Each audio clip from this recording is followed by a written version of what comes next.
구약성경 729페이지 느헤미야서 3장 1절 말씀 찾습니다. 느헤미야서는요, 느헤미야가 기록을 했습니다. 제3차 포로 기한 때 지도자로 유대 총독으로 오게 됩니다.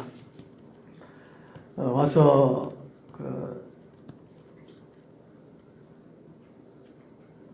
스룹바벨과 에스라가 성전을 건축한 그 이후에 성벽을 건축하게 됩니다.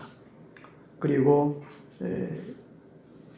에스라 학사와 같이 느헤미야가 신앙 부흥 운동을 일으킵니다. 그리고 민족의 정체성을 일깨우고 또 나라의 각각 제도를 다시금 재정비하는 아주 신앙인이고 애국자고 또 아주 나라를 잘 다스리는 정치인이기도 합니다. 오늘 3장 말씀은 예루살렘 성벽을 어떻게 재건했는가 하는 것을 가르쳐주고 있습니다.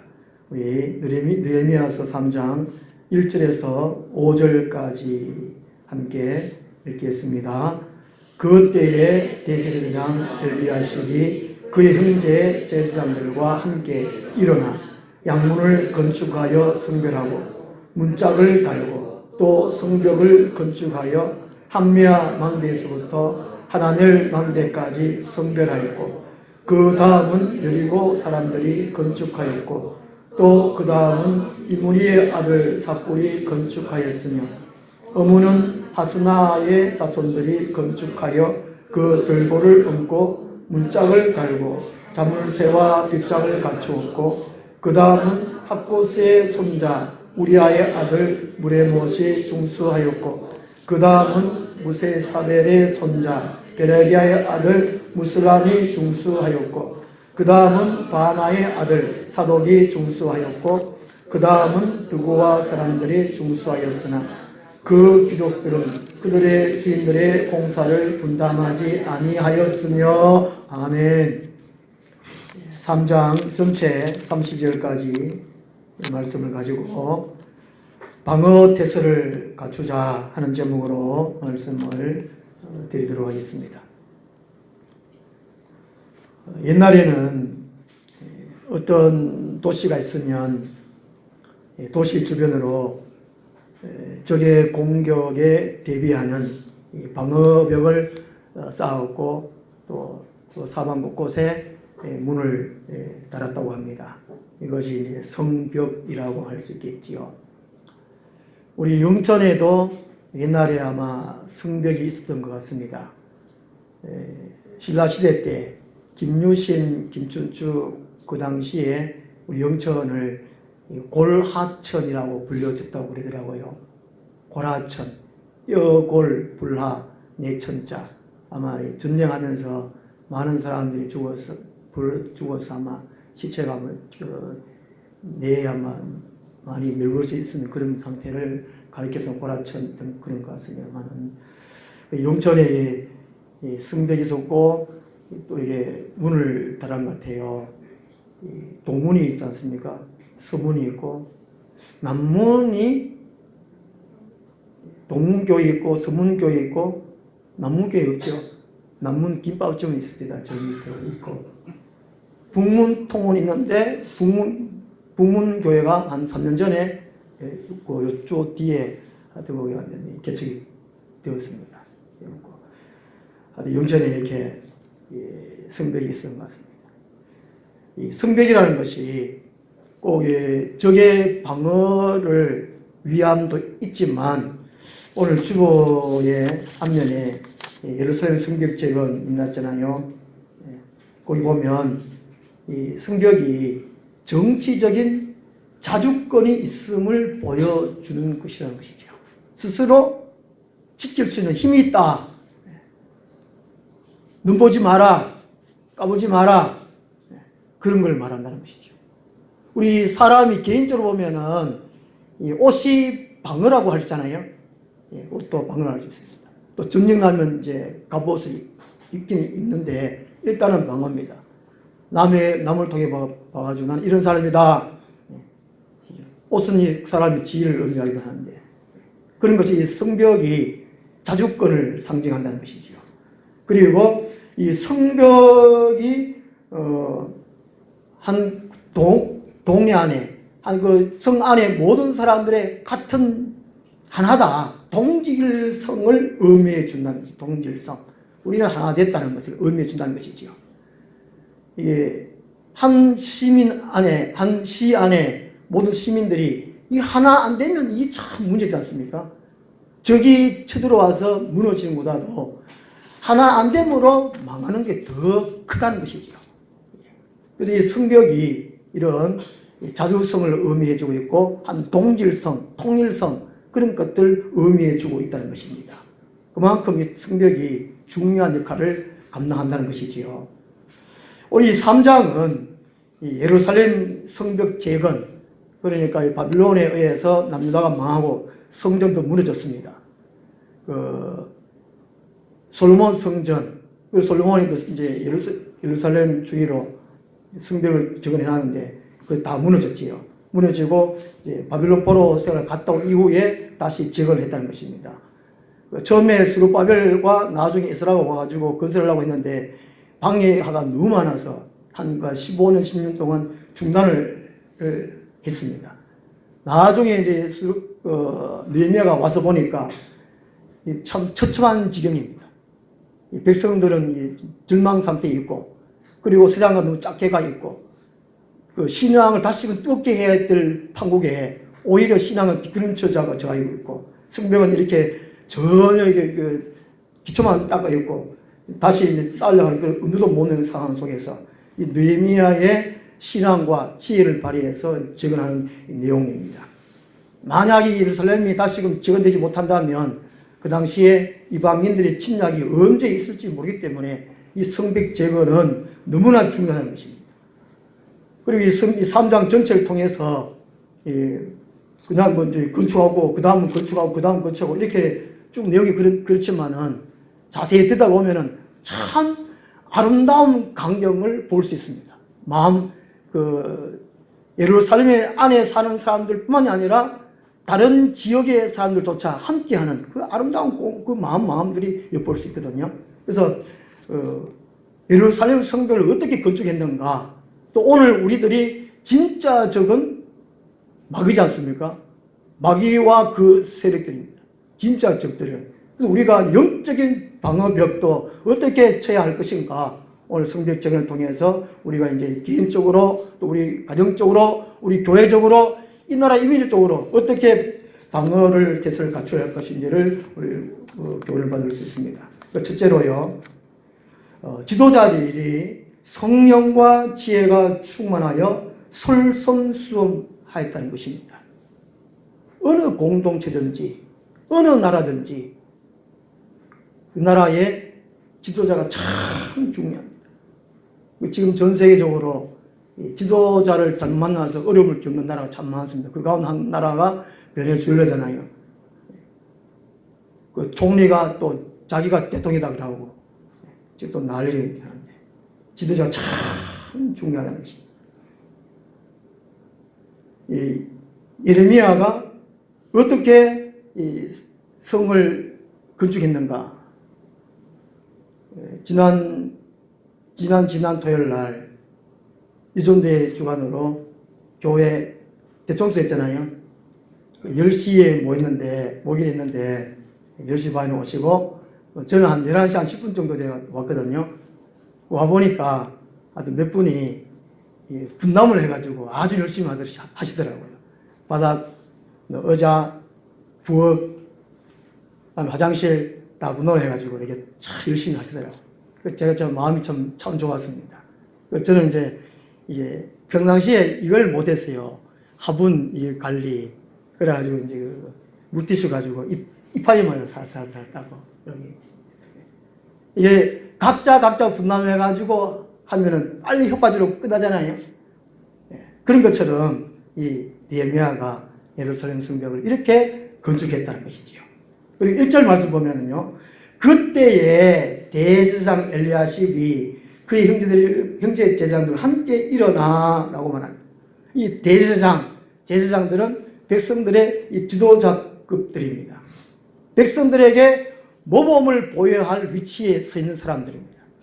느헤미야가 이것을 기록할 때에 왜 제사장들 이렇게 넣는가? 이 엘리야십이라는 사람은 그렇게 훌륭한 사람이 아니거든요. 사마리아 사람들하고 짝 해가지고 나중에 보면 그 성전 한 칸을 또 내어줍니다. 이방인들에게. 이게 아주 잘못된 거거든요. 뒤에 읽어보면. 그런데 이 3장에서는 그것을 기록하지 아니하고 그냥 대제사장 또 형제 제사장들과 이렇게 하는 것은 백성의 지도자들이 성벽을 쌓을 때에 먼저 솔선수범했다. 이것을 부각시키는 것입니다. 어떤 일을 하더라도 지도자들이 앞장서서 해야 된다는 것이지요. 교회도 전체 지도자가 있고 그 다음 지도자가 있지 않습니까? 각 구역별로. 구역장님은 지도자, 그 구역의 지도자입니다. 그 지도자들이 그 구역에 군림한다든가 또 나는 또 이게 지도자니까 발톱만 딱 끼고 너희도 한번 잘해봐라. 이렇게 하면 안 된다는 얘기죠. 명령하고 또 잔소리 한다든가 이런 것이 하면 안 된다는 것입니다. 그래서 백성들이 앞장서서 솔선수범하는 것이 바로 이 지도자의 위치에 서야 한다는 것입니다. 이 당시에 예루살렘 성벽은 한 성벽 길이가 약 한 4km 된다고 그럽니다. 4km, 신리지 않습니까? 중국의 제일 긴 성이 만리 장성이죠, 만리 장성. 수많은 사람들이 많이 죽었겠죠, 성 쌓다가. 성 사는 실이 쉬운 일이 아니지 않습니까? 험한 산 꼴짝꼴짝, 높은 산, 낮은 산마들이 있는데 수많은 사람 죽을 것이고, 이 4km, 신리밖에 안 됩니다. 마을에 비해서는 참 택도 안 될 건데, 그래도 이게 사람이 일일이 돌을 들여서 갖다 놓고 쌓아야 되니까 참 힘듭니다. 그리고 이 두께가, 성 두께가 1m 20 정도 됐다고 합니다. 그리고 높이가 5m 또는 6m. 사람 키 한 5, 6배. 아니네. 사람 키 한 2, 3배. 3배 정도 되네. 저 키에 한 5, 6배 되는 거겠지만, 또. 그러니까 이게 보통 문제가 아니라는 것이죠. 약 4km에다가. 두께 한 120m. 높이가 오르면 되니까. 많은 돌들이 필요했다는 것이죠. 많은 인부들이 필요하고. 그 규모가 엄청난 공사라는 거죠. 그러니까 그 당시에 사람들이 엄두를 못했습니다. 해보려고 한 시도조차도 못했다는 거죠. 아이고, 하기 전에 아마 탈진해보면, 아이고, 못하지, 난 못해. 그런데다가 2장 19절 말씀 보면요. 2장 19절에 호론 사람 산발락과 종이었던 암몬 사람 도비아와 아라비아 사람 게셈이 그 이방인들이죠. 이방인들이 방해를 했다는 겁니다. 이것도 적극적으로 방해를 했습니다. 그 당시에 이제 페르시아에 조서를 보내가지고, 문서를 보내가지고, 지금 성벽을 지으면 안 됩니다. 이래서까지 방해를 했습니다. 갔더니 공사하는 생각이 엄청난데, 방해까지 있으니까, 누가 그게 하려고 할 마음이 있겠습니까? 자기 목숨을 걸고 누가 그게 하겠냐, 이 말이죠. 누가 할 수 있느냐? 하나님을 사랑하는 사람, 하나님의 부르심 받은 사람, 그 사람 외에는 할 수 없다는 것입니다. 이런 상황 속에서 하자, 해보자, 하나님의 명령이다, 이렇게 선포하고 실제로 밀어붙인 사람이 바로 느헤미야라는 것입니다. 2장 12절 말씀 한번 보겠습니다. 2장 12절. 2장 12절 말씀 함께 읽겠습니다. 내 하나님께서 예루살렘을 위해 무엇을 할 것인지 내 마음에 주신 것을 내가 아무에게도 말하지 아니하고 밤에 일어나 몇몇 사람과 함께 나갈새 내가 단 짐승 외에는 다른 짐승이 없더라. 느헤미야가 어떻게 예루살렘 성벽을 건축했다고 합니까?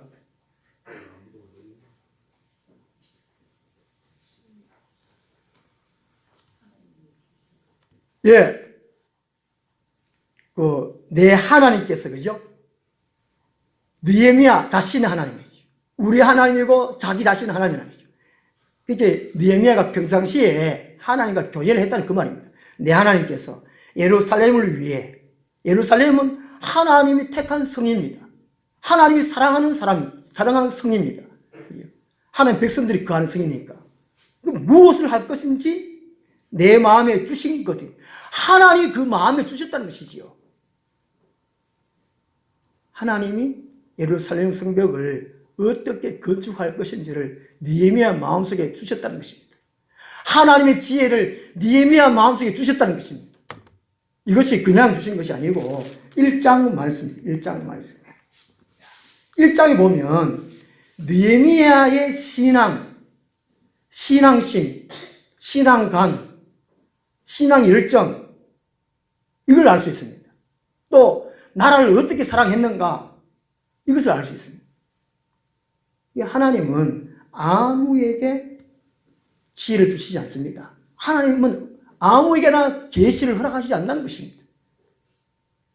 하나님을 사랑하는 사람에게 잠언 8장 17절에 나를 사랑하는 자들이 나의 사랑을 입으며 라고 말씀하고 있습니다.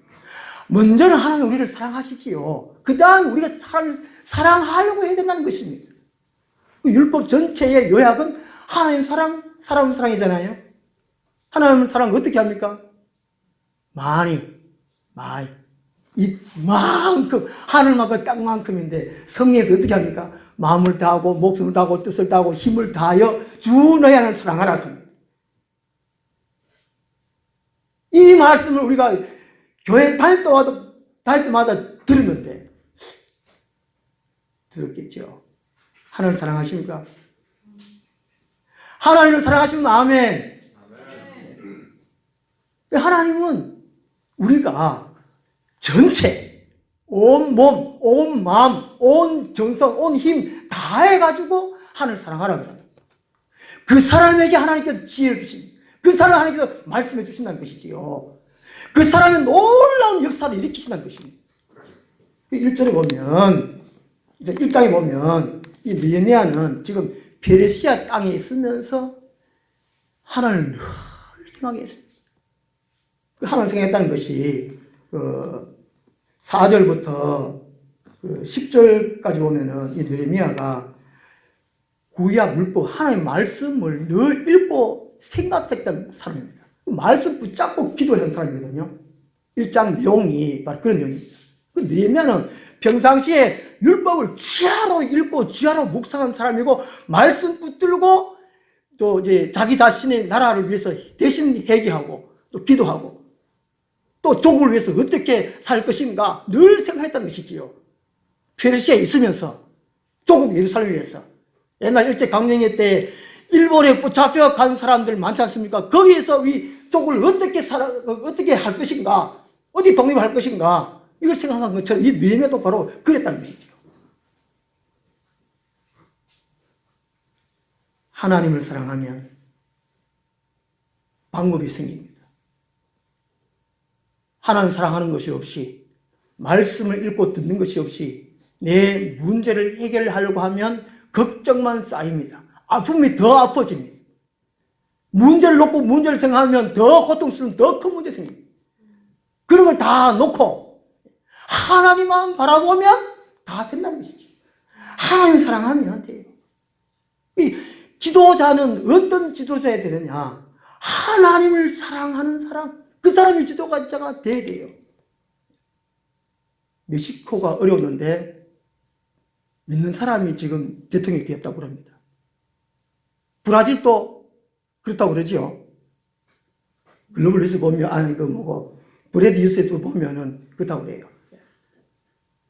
지도자가 어떤 사람이 되어야 되느냐? 하나님을 첫째 하나님을 사랑해야 된다. 사도행전 6장에 보면 예루살렘 교회가 커져가면서 사도들이 이제 기도하고 말씀만 하고 나머지 교회의 행정, 구제하는 일, 사람 이제 접대하는 일, 이런 일들은 이제 7명의 안수지사님을 택하고 세워서 맡깁니다.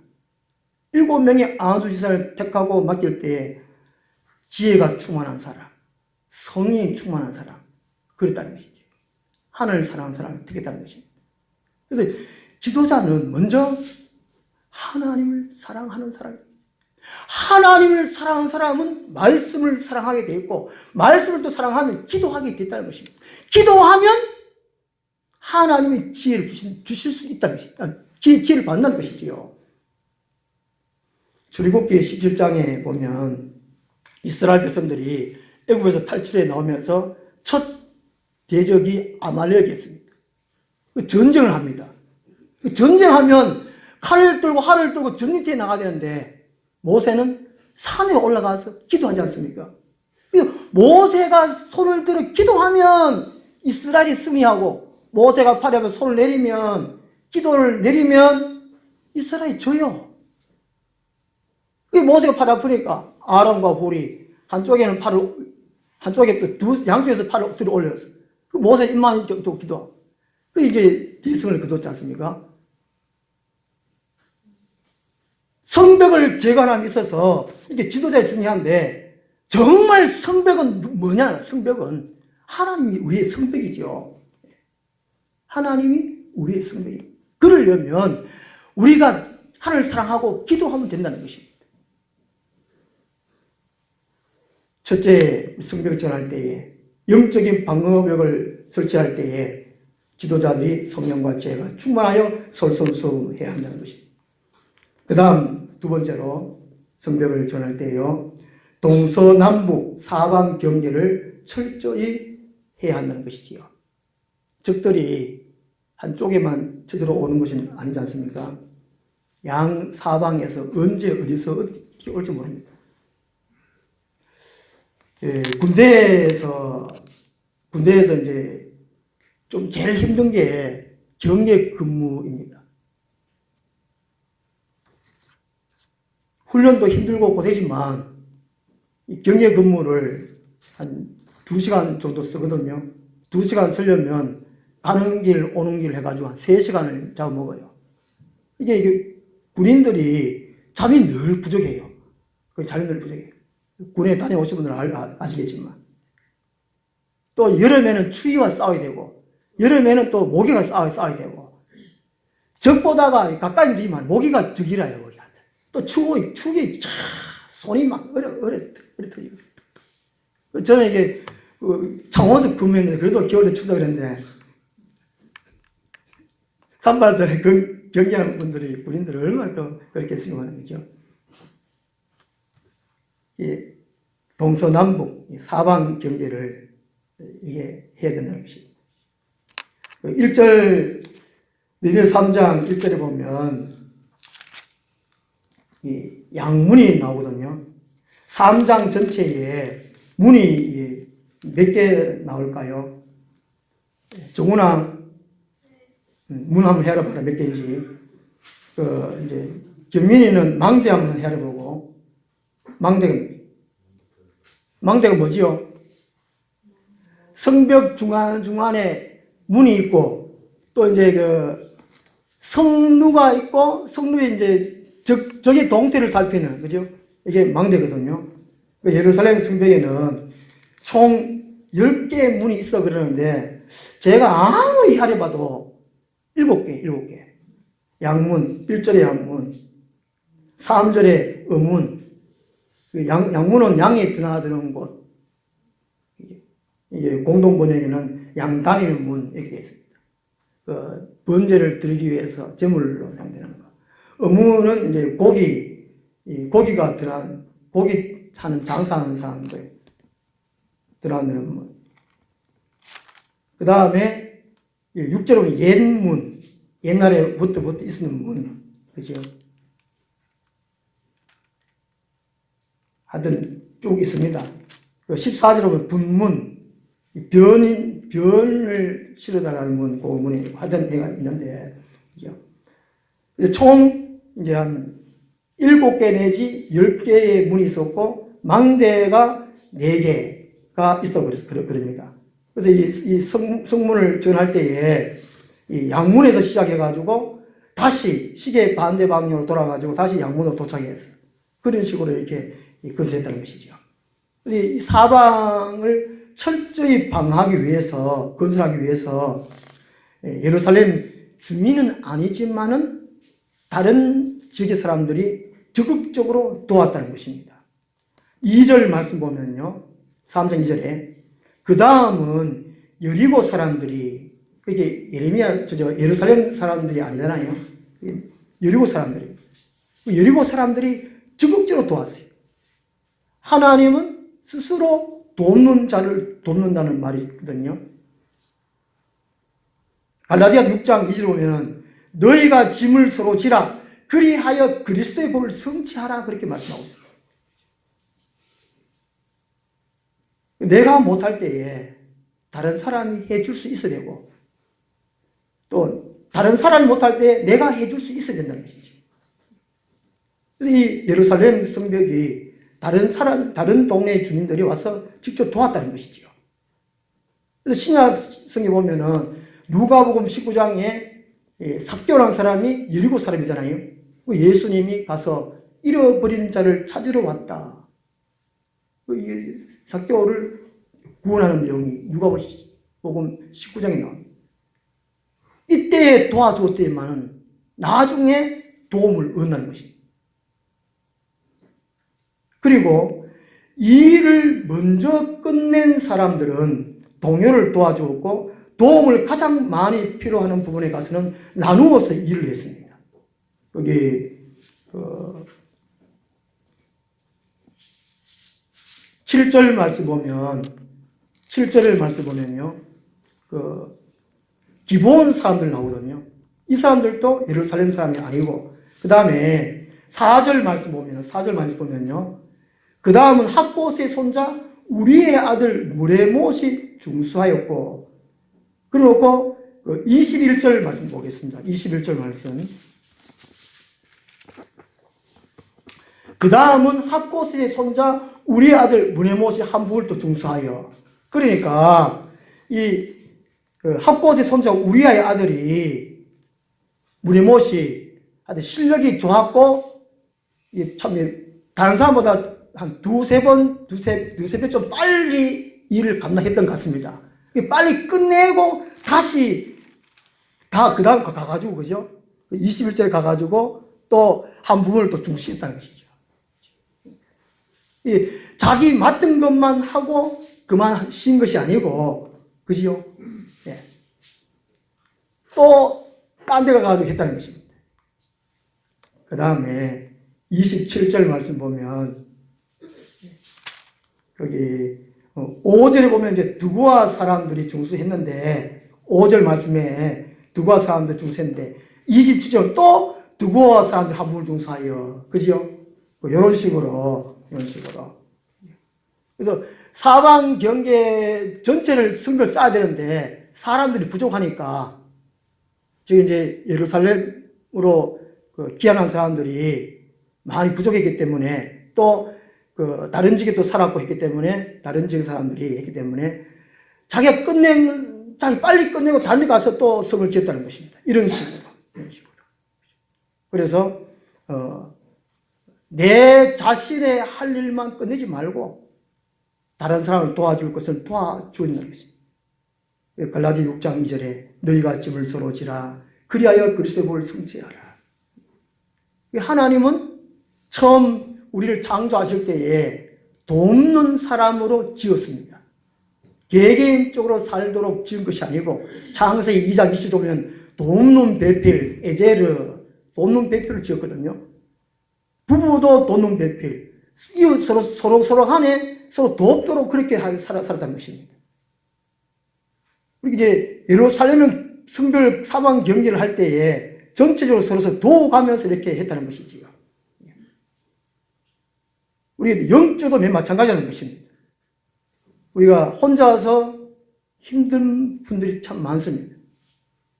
내가 힘이 조금 더 된다면 내기도 하고 다른 사람들 위해서 기도하고 또 이 지역을 위해서 나라와 민족을 위해서 기도하고 이런 식으로 해서 철저하게 사방 경계를 해야 한다는 것이지요. 그 다음에 세 번째로 성벽을요 공동체 모든 이들이 참여하였다는 것입니다.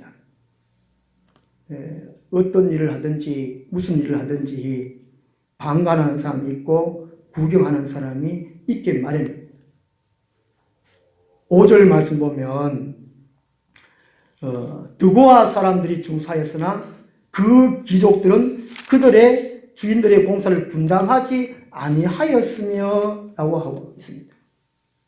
아마 드고아 귀족들이 자기 자신이 해야 할 일들을 안 한 이유를 제가 주석에 찾아보니까 아마 이 무거운 짐을 날리는 이런 것들은 귀족으로서 품위에 떨어지지 않을까, 이 비천한 것인데 이런 식으로 생각해가지고 안 했다는 것이지요. 우리나라의 조선시대 사람들처럼 양반들처럼 천한 일을 하지 않았다는 것입니다. 옛날에 이제 선교사들이 우리나라 와가지고 테니스 쳤는데 라켓가 테니스 치고 공 왔다 갔다 하니까 양반이 가수고 이렇게 오다가 저 힘든 거를 종들한테 시키면 될 것을 말라고 하냐 이렇게 하듯이 이 양반 의식, 귀족들의 의식이 그렇다는 것이지요. 아직까지 우리나라 사람들도 이게 직업 중에 막노동, 노가다가 정식으로 표준말이잖아요. 이제 노가다 하는 걸 싫어하잖아요. 노가다 하는 걸 좀 천하게 생각하잖아요. 그런 것처럼 이 드고아 귀족들이 아마 안 했던 것 같아요. 교회 일도 빠지는 사람이 있다는 것입니다. 빠지는 사람 그 이유가 참 다양하겠죠. 그때 해필이면 몸이 아팠다든지, 그때 해필이면 손님이 왔다든지, 누가 또 죽었다든지, 장례식에 또 갔다든지, 뭐 이런 식으로. 그렇지만, 많은 이유들 중에 가장 큰 이유는 믿음이 없기 때문이라는 것이죠. 교회 일을 봤을 때에. 믿음이 안 생기는데 이걸 어떻게 하겠습니까? 하나님과 관계는 우리는 믿음이잖아요. 언약을 믿어야 되는데, 믿음인데, 안 믿어지는 게 어떡하겠습니까? 믿어지는 것이 은혜고 복인데, 안 믿어진다는데 어떡하겠습니까? 우리가 이해를 해야 되죠. 기계 같으면, 무슨 기계 장치를 만들어가지고, 거기다 넣으면 되긴 되지만, 사람인데, 마음을 막 찢어가지고, 그 다음 믿음하고 넣을 수 없는, 교회를 때문에 내 마찬가지라는 거죠. 그걸 이해를 해야 된다는 것이죠. 그러므로 우리는 비난해서는 안 된다는 것이죠. 비판해서는 안 된다는 것이죠. 그 대신에 참여하지 못한 사람들의 몫을 내가 해야 한다는 것이죠.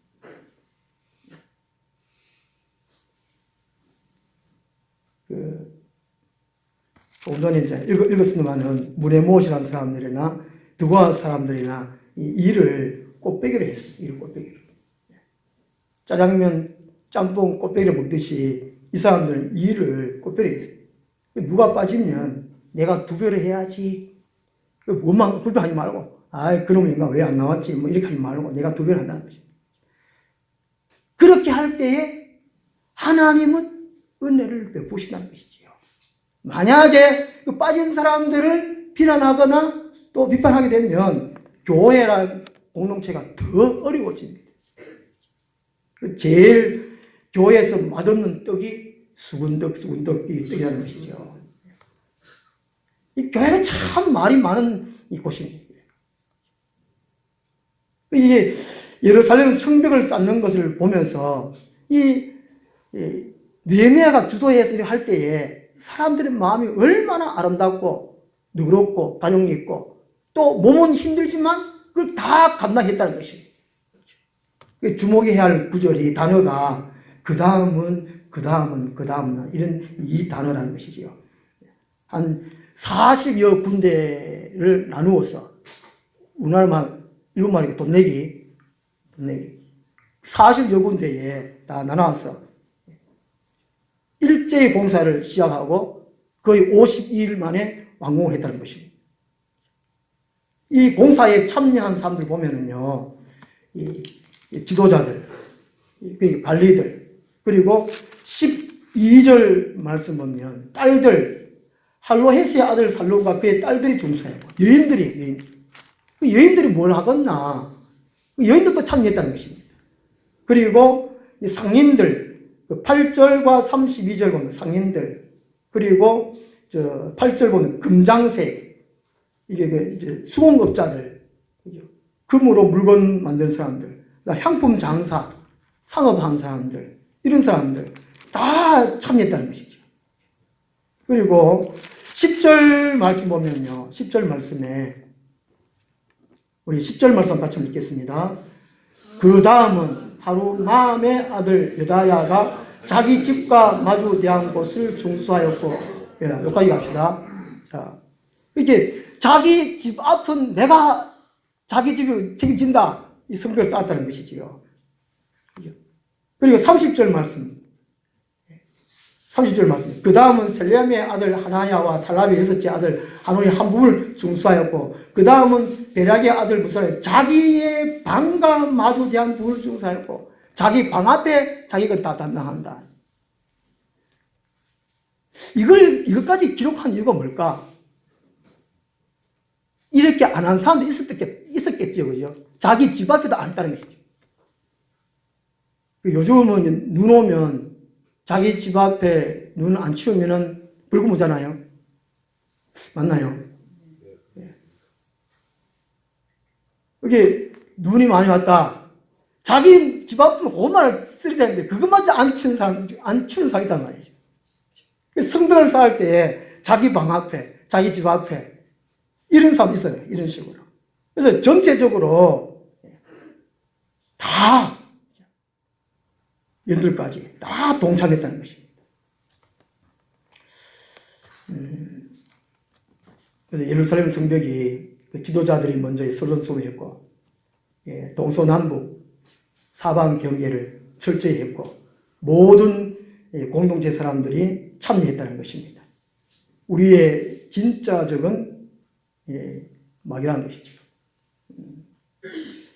에베소서 6장 11절에 마귀의 관계를 능히 대적하기 위하여 하나님의 전신갑주를 입으라.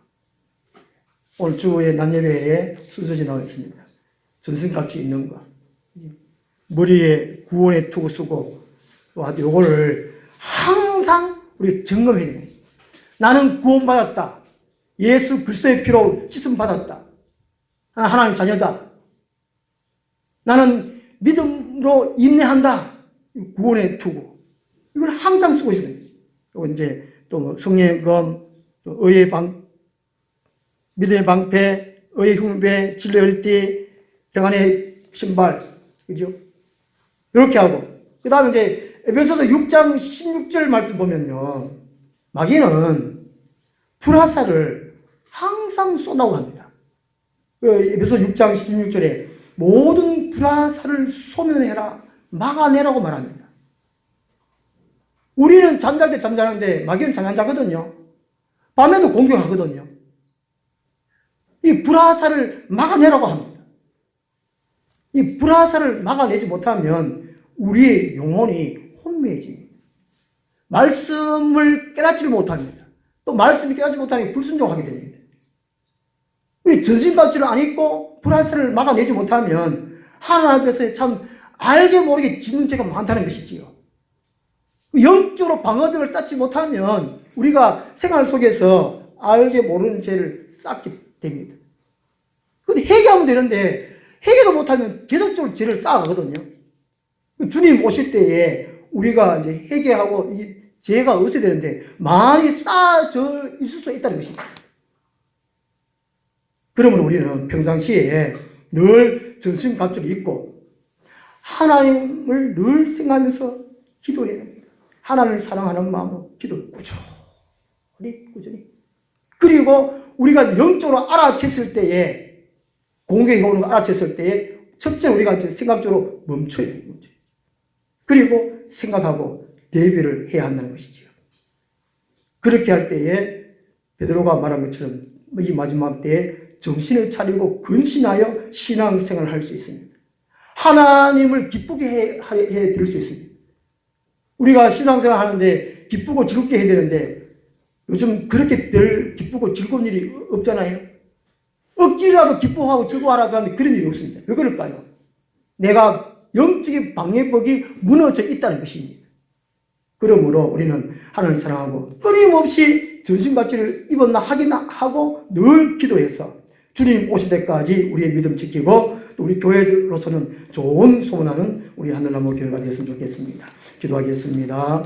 하나님 아버지, 느헤미야가 예루살렘으로 기구하여서 많은 사람들이 음두도 못한 그 이럴 때를 친히 하나님께 기도함으로 하나님의 지혜를 받아서 성벽재건을 아름답게 완성을 이루었습니다. 오늘 우리가 예수 그리스도를 믿습니다. 영적인 싸움을 한다고 하는 그리스도인입니다.